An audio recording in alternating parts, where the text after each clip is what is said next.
అందరికీ షలో ప్రార్థన.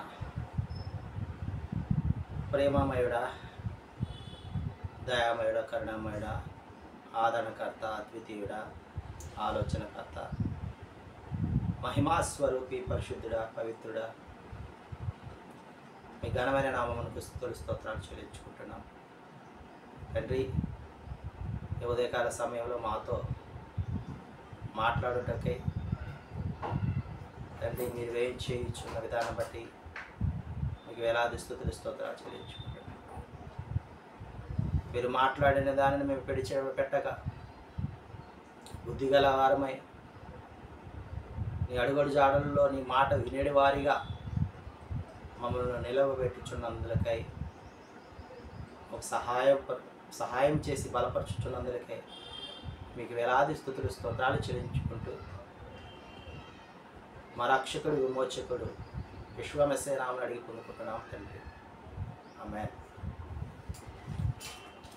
ధరలోని ధనధాన్యములు మీయగా కరుణించి కాపాడి రక్షింపగా, ధరలోన ధనధాన్యములు మీయగా కరుణించి కాపాడి రక్షింపగా, పరలోకనాథుండు నీకీయగా మరియా పరకీయవెనుదీతుమా, పరలోకనాథుండు నీకీయగా మరియా పరకీయవెనుదీతుమా,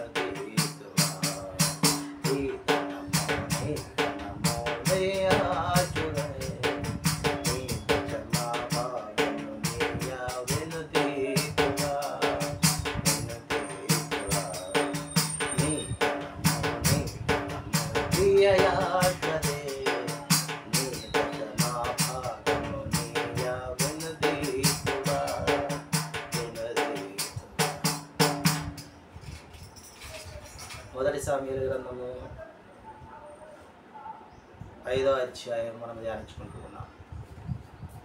ఈ 5వ అధ్యాయంలో ఫిలిస్తీయులు ఇజ్రాయేలును ఓడించి మందస్సమును తీసుకొని వెళ్ళి వారి దేవత అయిన దాగోను, అస్దోనులో ఉన్నటువంటి దాగోను దేవత ముందర ఈ ఎలోహిం యొక్క మందస్సమును పెట్టి తర్వాత ఉదయముననే ప్రాంతకాల సమయంలో ఈ జనులు ఫిలిస్తీయులు ఆ దాగోను మందిరములో వచ్చినప్పుడు ఆ యొక్క దాగోను దేవత విగ్రహము మందస్సము ఎదుట బొక్కబోర్లా పడి ఉండట చూచి తిరిగి ఆ దాగోను దేవతను మళ్ళీ విగ్రహాన్ని నిలవబెట్టి ఉన్నారు. మరుసటి దినమున తిరిగి రాగా ఈసారి మొండెం ఒక చోట, చేతులు ఒక చోట, తల ఒక చోట పడి ఉండి ఆ విగ్రహం పడి ఉండట చూచి భయభ్రాంతులయ్యి ఆ యొక్క గుడికి ఎవరు రాకుండా అయిపోయినట్లుగా చూస్తూ మరి ఒక ఆలోచన చేశారు. అంత మాత్రమే కాదు, వీరికి గడ్డము గల రోగములు రావటము స్టార్ట్ అయ్యాయి. అందరికీ వస్తూ ఉన్నప్పుడు ఇది దేనివల్ల జరిగిందంటే ఇది మందసం వల్లనే, ఎలోహిం వారి యొక్క మందసం వల్లనే జరిగిందని వారు గ్రహించి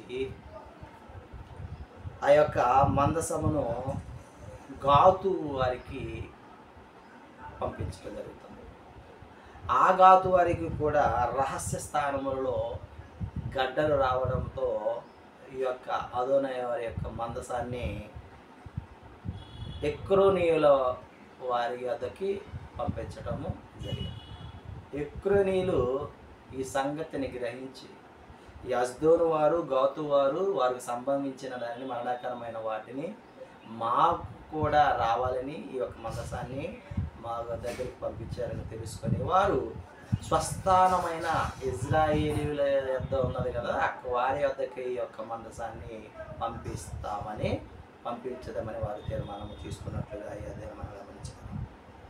ప్రియమైన సహోదరి సహోదరులారా, ఈ యొక్క మందసం, ఆయన యొక్క సన్నిధి పవిత్రముగా పరిశుద్ధముగా ఉన్న చోట ఉంటే ఆశీర్వాదకరం. అంతేకాని ఆయనకి విరోధమైన కార్యాలు చేసుకుంటూ ఆయన మాకు ఆశీర్వదించాలి, ఆయన మాకు అన్నీ అనుగ్రహించాలి అనుకోవటం పొరపాటు. అక్కడ జరిగినది అదే. నేను ఆయన మాట విని ఆయన సన్నిధానమునకు వెళ్ళినప్పుడు, లేదంటే ఆయన సన్నిధానం మన హృదయంలో ఆహ్వానించినప్పుడు మనకు సమాధానము, శాంతి, ఆశీర్వాదము లభిస్తాయి. అంతేకాని మనం చేసుకునే పనులు, శరీరాశలు, నేత్రాశలు, జీవపడము ఇవన్నీ కలగలిసి మనం జీవిస్తూ ఆయన నన్ను ఆశీర్వదించాలి అని అనుకుంటే పొరపాటు. వారికి జరిగినట్లే మనకి జరుగుతుందని హెచ్చరిస్తూ ఉన్నాడు. ఆమేన్.